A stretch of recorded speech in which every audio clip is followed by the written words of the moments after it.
There is an eviction epidemic sweeping San Francisco right now, and while revitalization is important, we cannot have the displacement of valued members of the community in the process. The application for the demolition permit being used to evict us was applied for back in August, but it was never publicly posted.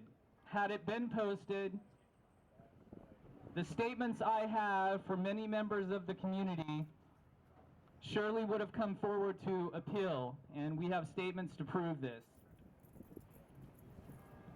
John Gall and Amy Bogart, who are the building owners, short-circuited due process here under cover of darkness because the eviction notices were not served until late September, long after the appeal timeline had passed. The eviction memo that we received has a number of contradictions. The reason for the evictions, according to John Gall and Amy Bogart, the building owners, is that they failed to get residential accessory use. This is not true. The Department of Building Inspection merely told them what they had to do to bring the building up to code in order to have the residential use approved. This is the pathway to legalizing the units that the City of San Francisco and the Department of Building Inspection has clearly made available to them. Though we are told they are exploring this because they wanted it, they have yet to rescind the eviction notices. The eviction memo we received from John Gall and Amy Bogart states that per these city orders, the building must be entirely vacated. This is also totally not true. At an official Department of Inspection Commission hearing on October 16th, Commission members said they were very clear that when they spoke to John Gall, they never told him he had to evict anyone. We want to make it very clear today that the city is not making building owners evict anyone, and the Department of Building Inspection are not the bad guys here. John Gall and Amy Bogart blame the need to evict us on the order of the city and Department of Building Inspection. This is not true and has been confirmed by both the city and the Department of Inspection. We have been lied to. Shame! Shame! Shame! In the eviction memo we received from the building owner, it says, "It has long been our belief that this was achievable and we would be able to keep this unique and affordable community. The city has offered them this, and yet the eviction notices stand. While the permit has been suspended, the eviction countdown for the holidays continues."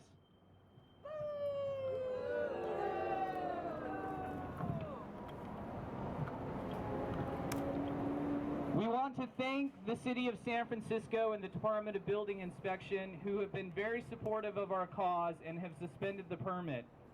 We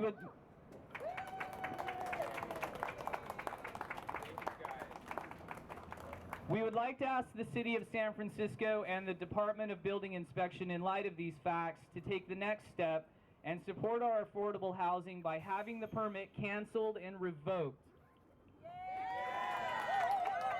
Let's keep our home. As the permit was not done according to legal process and is the premise for a massive eviction in bad faith. Show the City of San Francisco that you will not stand for real estate spectators who conduct shady evictions which hurt people who help the city.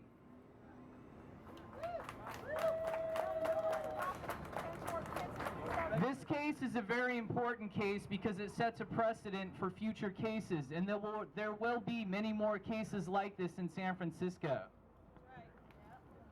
We also ask that John Gall and Amy Bogart drop this eviction so that we may continue living here and enjoy our holidays in peace. Let's have Thanksgiving and Christmas in our home. We are proud contributing members of the community, and this story just looks really bad for the holidays. We want to thank first and foremost the City of San Francisco, especially Jane Kim's office and the Department of Building Inspection. All of the tenants that are here today helping with our actions. Hard hard-working people that are helping us, including the attorneys representing us, providing us legal advice. Last but not least, most importantly, Tommy and Fred from Housing Rights Committee. We also want to thank the press and the media for being here today covering the event.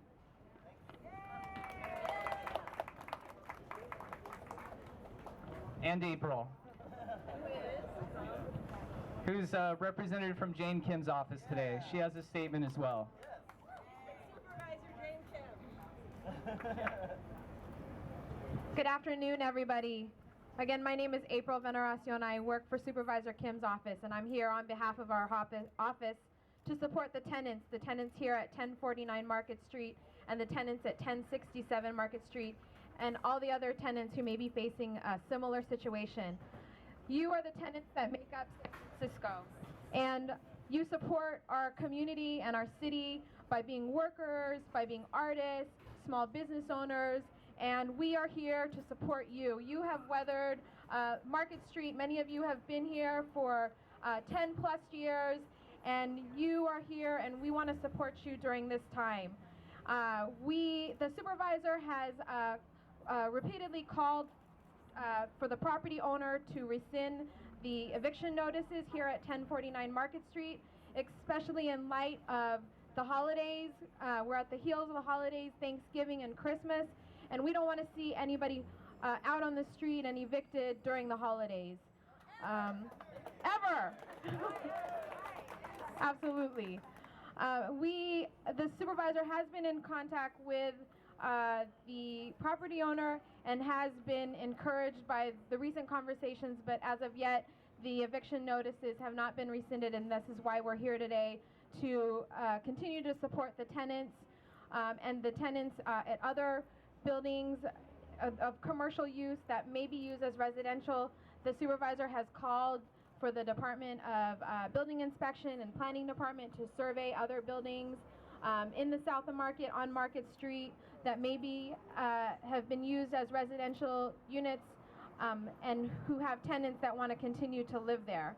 So we are here once again to support the tenants at 1049 Market Street and to call on the property owner to rescind the evictions here. And I just also want to thank the tenants for sticking together. I know that it's tough during this time and very uneasy and uncertain what the future holds, but your regular meetings and the meetings with the advocates from Housing Rights Committee and all the other citywide organizations that are active during this time of eviction, we just want to thank you all for all your work and your support of not just you and your situation, but the other tenants in the city at this time. We are here to demand that John Gall and his partners withdraw every single eviction notice before Thanksgiving. In fact, we want them immediately withdrawn. Okay? Every single eviction notice at this property. He hasn't done it at the other two buildings yet, but we want them withdrawn from this property right now, okay? That's the first thing. Because, you know, a lot of people are under the impression that it's all over, that the city has solved the problem. And, you know, we really appreciate what the city's done. The city's done a tremendous job here. But the reality is there are still eviction notices looming over the heads of these folks, okay? And we're coming into the holidays, and the first round of eviction notices expire right before Thanksgiving, which means that right after Thanksgiving, those tenants could be served with unlawful detainers, which means that then they're in the court process and they have to fight for their homes in court. We do not want that. We want the eviction notices withdrawn before Thanksgiving. You know, the city has provided the landlord with everything he needs to legalize these units. And there's nothing stopping him from doing that. Nothing. Nothing in the world stopping him from doing that. So we ask again, John Gall and company, why are you continuing with these evictions?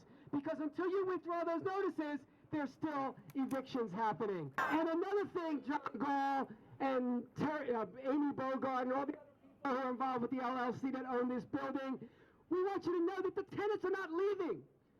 We don't care what you do. but they're staying and fighting.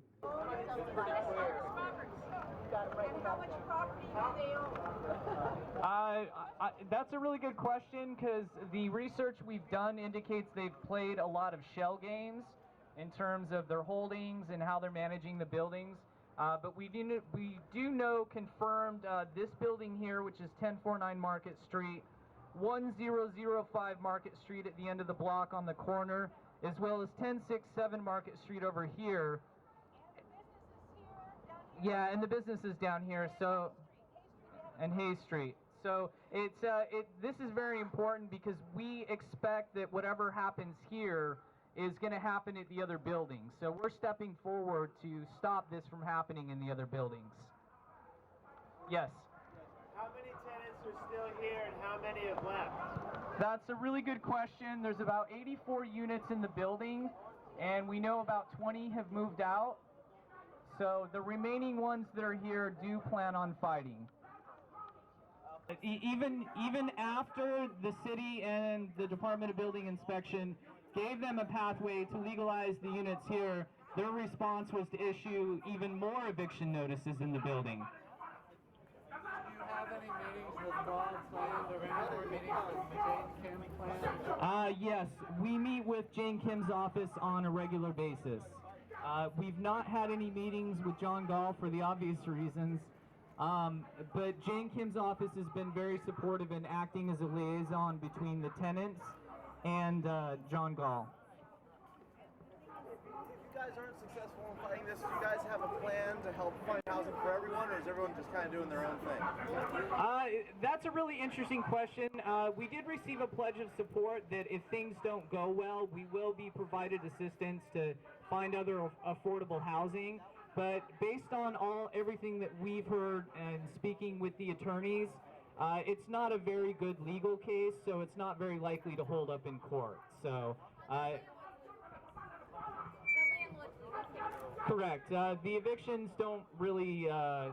There's a lot of things about it that just don't look like they're going to hold up, especially when you consider that the permits have been suspended. How can you evict somebody when you're trying to do something when that's been suspended? So also they didn't follow the due process, which is, required. So we are here today in front of the Twitter headquarters to question what is their public offering to San Francisco, as they made over $56 million of tax breaks, and what are they giving back to San Francisco? Evictions, right? Over 400 evictions this year alone due to the tech companies moving into San Francisco. Is that what we want? No. 56 million can go such a long way for San Francisco. 56 million can cover free muni bus pass for 40,000 youth in San Francisco. It could build 150 units of affordable housing. It can provide rental subsidies to working families. Invest in billions of needed to replace and repair the outdated and broken elevators in the San Francisco Housing Authority building. It can provide 12,936 very low income seniors with meals daily. And every $1 raise for the estimated 20,000 minimum wage workers in San Francisco, resulting in an additional 41.6 million flowing into our local economy. That's what we could get from the tax break that Twitter is getting. Do we want to give Twitter more tax breaks? No! We need affordable housing. We need local jobs. We need jobs for our youth, for our seniors, for everyone. We want to see opportunities for our community. Is that what we're seeing right now? No. No, we're not. What we're seeing is evictions. 98-year-old Mary Phillips, evicted. 62-year-old Renee Yanes, evicted. 11-year-old Evander McLeroy, evicted. And there's the corporate militia. 3-year-old Sancho Sandoval, evicted. 8-year-old Tamborcio, evicted.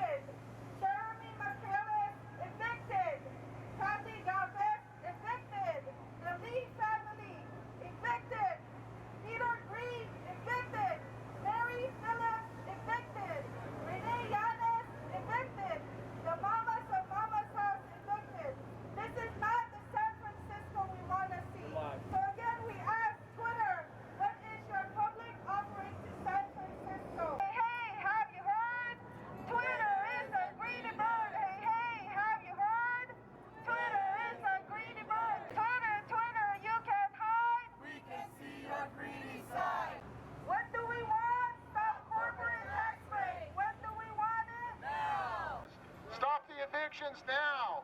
No more tax subsidies for Twitter. Stop the evictions now.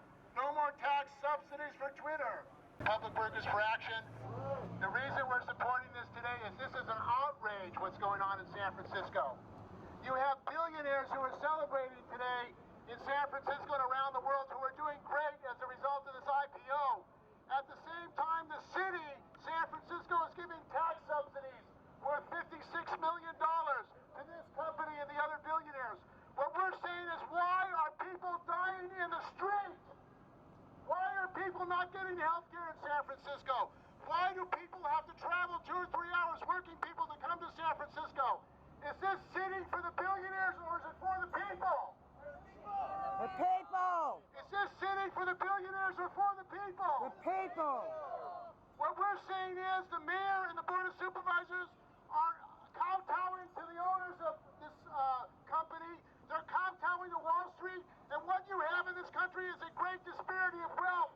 You have people having to work 2 or 3 jobs. You have people who cannot get health care, people who cannot retire, and they're attacking public workers while these billionaires are doing well. This disparity of wealth, this exploitation. Yesterday, or a couple of days ago, the Board of Supervisors kicked out people out of the parks.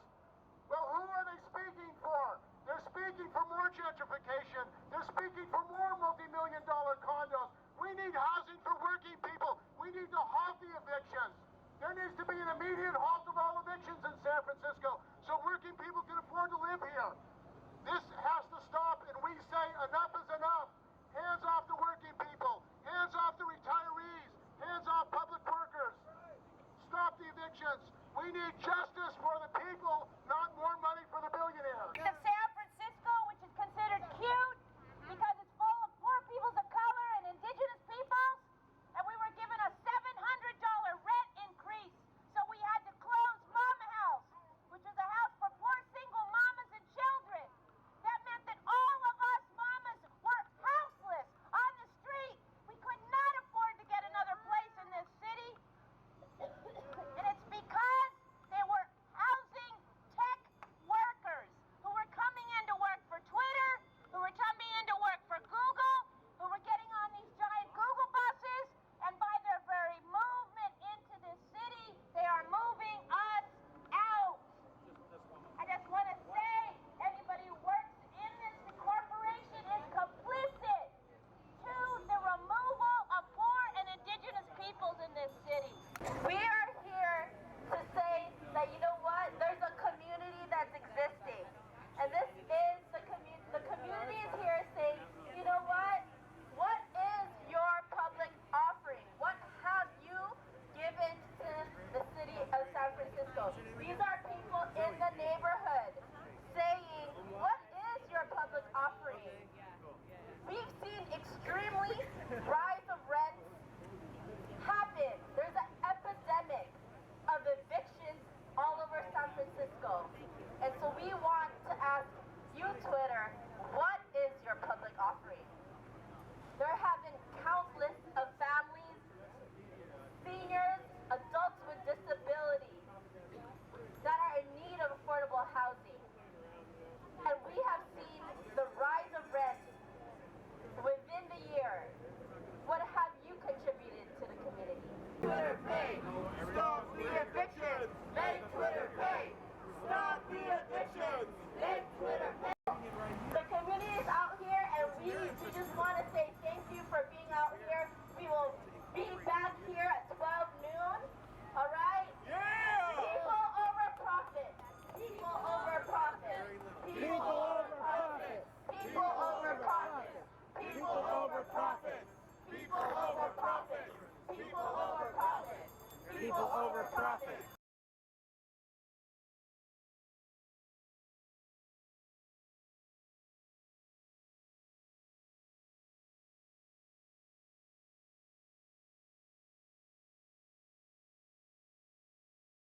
Huge problem with Supervisor Avalos. Access to Love was up at City Hall, and we heard us patients referred to as a native element that allegations create a sense of unease in this so-called progressive supervisor's district. What is that when someone calls a group of people a negative influence? Prejudice. Bigotry, prejudice, what's the legal word? Discrimination. You were discriminated against at City Hall. He said he didn't want another collective in his district because we bring in a negative element, because we create a feeling of unease for the few homeowners in his district. Is that progressive? Is that even remotely progressive? Is that ultra-conservative? Yeah. So, Axis of Love is going to be out for the next for the next whole week and a half collecting signatures on a petition that we need to make sure that the supervisor doesn't get away with what he's doing. Yeah. Now, the interesting part of this is that while the cannabis community is often fractured and certain people like certain people and certain people don't like certain people, every single cannabis group was up at City Hall with Axis of Love on Monday. Okay, we had Spark up there, we had BASA up there, we had ASA up there, we had the workers union up there, we had our folks up there, we had all the cannabis attorneys addressing Supervisor Avalos and reminding him that they knew that he was being discriminatory. Some of the lawyers spoke from a shared heritage I have of being Jewish, and we used to be told that we couldn't move into a neighborhood because we bring property values down, right? And we're not the only people that have suffered that shit. So many different people suffered that shit. African Americans suffered that, LGBT and gay people suffered that, and now this son of a you-know-what is saying that if medical cannabis patients create a negative element. So we're going to put him in his place, and we need your help. We need you to stop by our community center. We'll be out there all week and sign our petition. We need to understand that he's trying to close collectives that have already gotten their space ready, and they're ready to go through a permit hearing, one in particular called Lucky Dragon, and they're going to just shut down the permitting process right on them.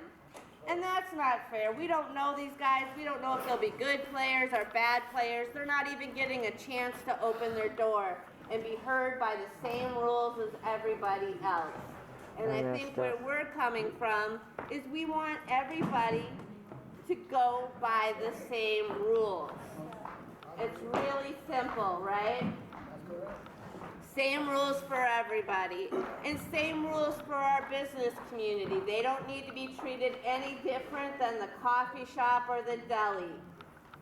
Then this man, this you-know-what, had the indecency to lump us in with liquor stores, adult massage parlors, gambling houses, and then start talking about a murder in his district, which had nothing to do with the cannabis community whatsoever. So we've got a big problem up at City Hall with a fake progressive, because you don't have a stitch of progressive in you if you can link medical cannabis to massage parlors and gambling and liquor, and then a murder.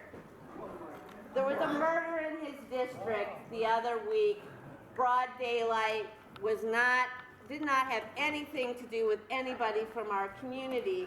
And cannabis cultures for thousands and thousands of years have been renowned for peace, our involvement in the arts and music, and basically, what we call high culture, right? We're, pardon the pun, but, we're not really warring cultures, And so it's just really upsetting, and I want everybody to keep their eye on what's going on.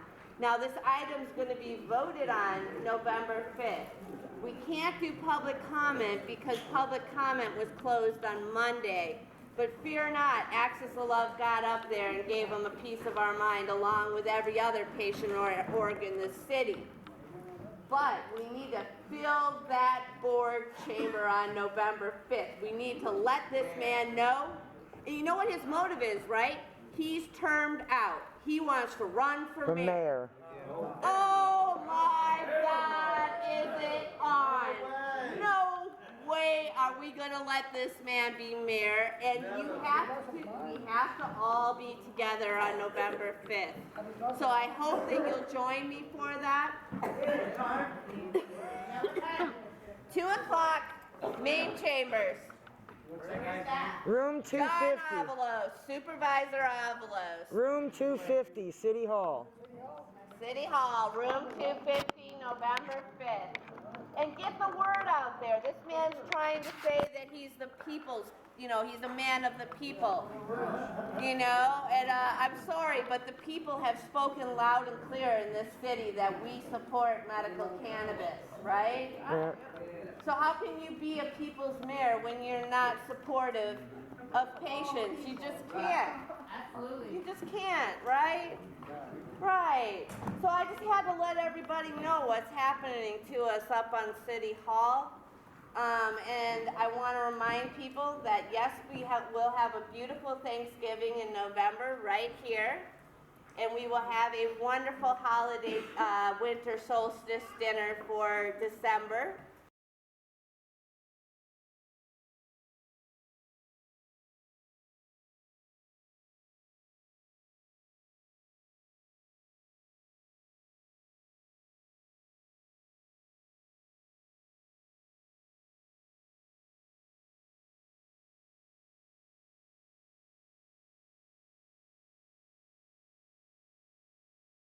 And a secret binding and international governance system includes 600 plus official corporate trade advisors hiding law text.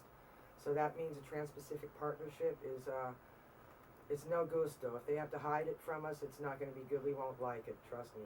And the corporate militia are going around ticketing people like crazy for just sitting there. It's just really, we're tired of it. We've risen up. We showed them at the ballot box that we don't want Ed Lee and his minions pushing us around on behalf of people who have more money than us. It's not about money. It really shouldn't be.